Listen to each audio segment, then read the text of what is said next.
महाभारत कथा 1 गांधारीचा शाप आणि कृष्णाचा अंत।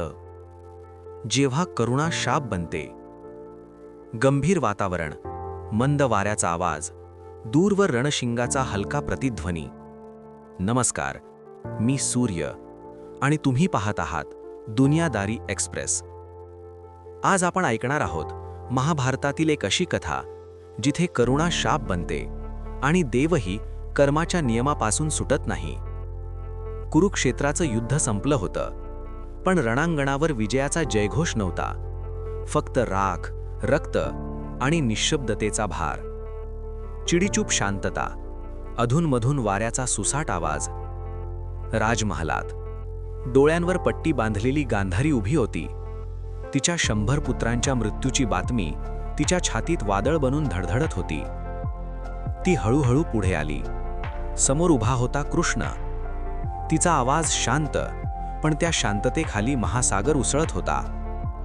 गांधारी, कृष्ण, तू सर्वशक्तिमान होतास, तरीही तू हे थांबवलं नाहीस। कृष्ण गप्प राहिला, कारण त्याला उत्तर माहीत होतं, पण काही सत्य शब्दांत सांगितली तरी समजत नाहीत। मंद बासरीचे सूर, त्यात दडलेली करुणा। गांधारीच्या अंतःकरणात साठलेली करुणा अचानक अग्नीत बदलली। गांधारी, कृष्ण, जसं माझा वंश नष्ट झाला तसा तुझा यादव वंशही नष्ट होईल। तो शाप होता, पण तो रागाचा नव्हता, तो वेदनेचा होता। कृष्णाने डोळे मिटले। तो विरोध करू शकला असता, तो शाप परतवू शकला असता, पण त्याने तसं केलं नाही, कारण काही निर्णय हे केवळ सामर्थ्यावर नाही तर स्वीकारावर चालतात। समुद्राच्या लाटांचा आवाज, मध्यधुंद हास्य हळूहळू किंकाळ्यांत बदलताना। वर्ष उलटली। द्वारकेतील यादव अहंकार आणि मद्याच्या नशेत एकमेकांविरुद्ध उभे ठाकले। शस्त्रांनी नाही, तर स्वतःच्या हातांनीच त्यांनी स्वतःचा अंत लिहिला। शाप पूर्ण झाला।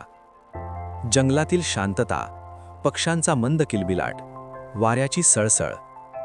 जंगलात ध्यानस्थ बसलेला कृष्ण, त्याच्या पायावर शिकाऱ्याचा बाण लागला। तो क्षण नियतीचा होता। कृष्णाने आकाशाकडे पाहिलं आणि पृथ्वीचा निरोप घेतला। देव असो वा मानव, कर्माचा हिशोब चुकत नाही। व्यवस्थापन आणि जीवनधडा, पॉवर डझंट इम्युनिटी। सर्वोच्च स्थानावर असणारेही परिणामांपासून मुक्त नसतात। Emotional fallout is real.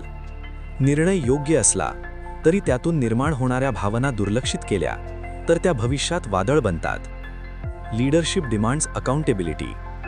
कृष्णाने शाप टाळला नाही, कारण खरा नेता जबाबदारीपासून पळ काढत नाही। शांत बासरी, आशेचा हलका स्वर। ही होती कथा गांधारीच्या शापाची आणि कृष्णाच्या अंताची। मी सूर्य आणि तुम्ही पाहत होतात दुनियादारी एक्सप्रेस। जर ही कथा तुम्हाला विचार करायला भाग पाडत असेल तर चॅनल सबस्क्राईब करा, व्हिडिओला लाईक द्या, तुमचं मत कमेंटमध्ये नक्की लिहा आणि ही कथा इतरांपर्यंत शेअर करा, कारण इथे कथा फक्त सांगितल्या जात नाहीत, त्या विचारांची ज्योत पेटवतात। पुन्हा भेटूया एका नव्या प्रवासात।